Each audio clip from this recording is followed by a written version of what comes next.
de luz, nasce do amor e nos conduz a paz doce vida divina. Na verdade, na obra de André Luiz, ele também citava como centros de força, né? E aí, Pedro, centros de força, centros vitais, chakras, afinal, é a mesma coisa? Qual é a diferença? O que é que tem de diferente? E eu pediria para que você fizesse aí esse confronto, né? Essa diferença também entre a conceituação de Edgar Armand, né, do autor para centro de força, e na atualidade, né, como é que é considerado.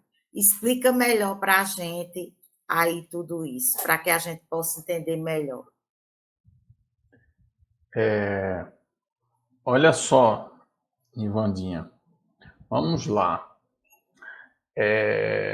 O Armand, ele vai definir, né, centros de força como rodas, né, que poderia ser uma, de certo modo, tradução.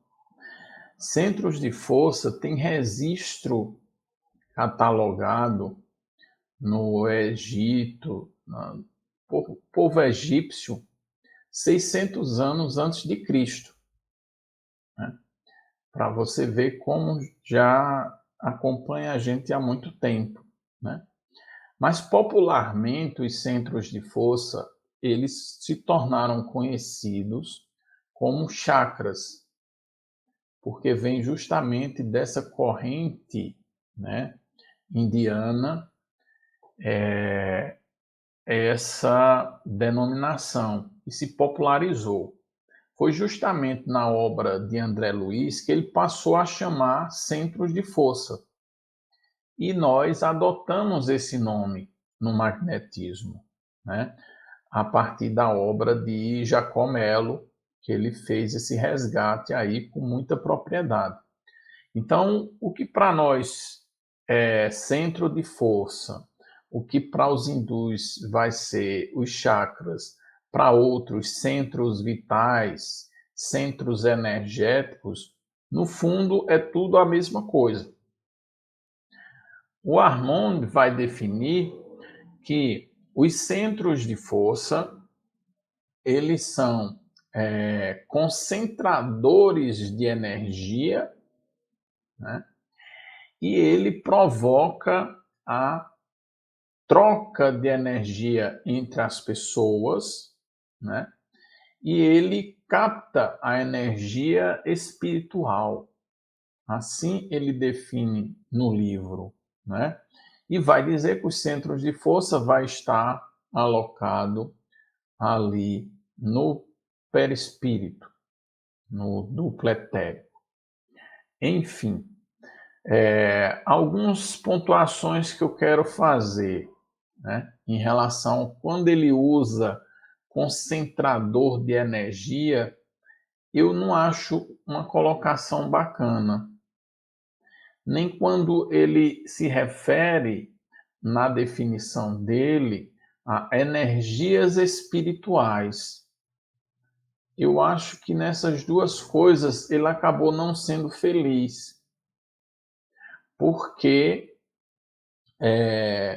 ele acaba dando uma função ao centro de força que ele não tem como propriedade, né? E ao colocar que os centros de força ele vai concentrar energia, passa a ideia de que é como se fosse um lugar estático, que você acumulasse energia. E o centro de força não é estático. Então, essa era a visão que ele tinha. Mas, hoje, com o avanço, com estudos, né, alguns estudiosos, o Jacob muito feliz nos seus estudos, nas suas provocações, nós sabemos que hoje a visão dos centros de força, independente de como você defina ele é em forma de um funil, onde ele vai receber do ambiente externo, ou até mesmo processado internamente, a energia e vai fazer, dentro desse vórtice, desse funil, fazer a energia passar e circular. Então, os centros de força, hoje em dia, né, a gente está falando mais ou menos aí 70 anos depois, é bastante tempo, inclusive, né? Mais ou menos isso, a gente vê o centro de força hoje como emissor de energia, receptor de energia, ele é um filtrador de energia ou de fluido. Vamos falar fluido, né? Porque quando ele fala nessa história de receber as energias espirituais, confunde muito as pessoas, porque elas ficam associando o fluido dos espíritos. Não é. É o fluido vital que está inserido em tudo, em todos os seres, em todos os locais, em todas as coisas.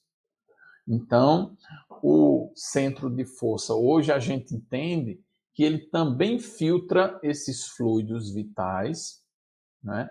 E ele metaboliza também esses fluidos vitais.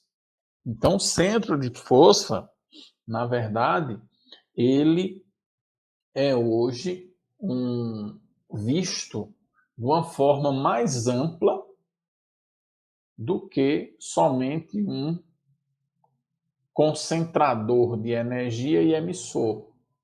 Ele tem outras funções, né, além de fazer essa intercomunicação de centro a centro de força, todos eles conversam entre si, e atuação direta nos órgãos do corpo físico. Os órgãos do corpo físico, eles são comandados, gerenciados pelos fluidos vitais. E esses fluidos vêm através dos centros de força, a sua doação, digamos assim, entre aspas, e a sua gerência fluídica. Então, é assim que funciona toda essa matriz individual dos centros de força, como emissor, como receptor, como filtrador, como processador, né? E, a partir daí, oferece ao nosso corpo físico, né, a força vital necessária para que a gente caminhe. Então, basicamente, Nivanda, era isso que eu tinha para colocar. Eliandro?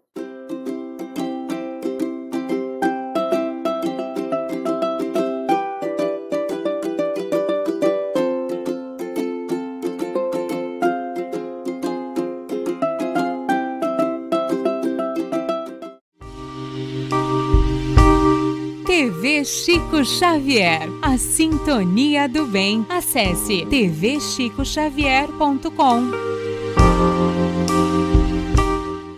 E nestas voltas eu vou, cantando a canção tão feliz que diz: ai lili, ai lô. Por isso é que sempre contente estou. Ai lili, ai lô.